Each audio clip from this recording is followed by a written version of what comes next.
অনেক মসজিদ আছে যে মসজিদগুলো মসজিদের কমিটি, মসজিদের কর্তৃপক্ষ, মোতাওয়াল্লি, সভাপতি, সেক্রেটারি অথবা বিভিন্ন ব্যক্তিবর্গ তারা তাদের ক্ষমতা জাহিরের একটা কেন্দ্র হিসেবে মনে করেন। তারা মনে করেন যে তাদের খবরদারি জাহিরের একটা বড় জায়গা হলো মসজিদ। মসজিদ হলো গোলামি প্রকাশের জায়গা। আল্লাহর ঘরে এসেও যদি কেউ নিজের কর্তৃত্ব আর সর্দারিয়ার মাতবরি জাহির করতে চায়, তো এর চাইতে বড় অহংকারী আর পাপিষ্ঠ এবং কপাল পোড়া হতভাগা আরেকজন হতে পারে না। মসজিদের দায়িত্ব বুঝে নিলে বা মসজিদ পরিচালনা করার দায়িত্ব পেলেই যে আপনি আল্লাহর প্রিয় পাত্র হয়ে গেছেন, এত সহজ হিসেব নিকেশ করার কোনো সুযোগ।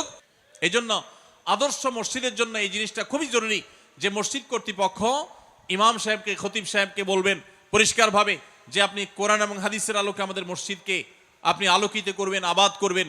কোরআন হাদিসের বাইরে মন গড়া জিনিস আমরা চাই না। আজকাল সেই মসজিদ কমিটি খুব কমই পাওয়া যায় যে মসজিদ কর্তৃপক্ষ ইমাম সাহেব, খতিব সাহেবকে সে ফ্রিডমটা দেন, তাদেরকে সে স্বাধীনতা দেন, তাদেরকে তাদের কথা বলবার সুযোগ দেন। অবশ্য ইমাম খতিবদেরও দায়িত্ব আছে মসজিদ কমিটিকে বুঝিয়ে তাদেরকে কাউন্সিলিং করে তাদের কাছ থেকে বেশটা আদায় করে নেওয়া এবং মসজিদকে আদর্শ মসজিদ হিসাবে গড়ে তোলা।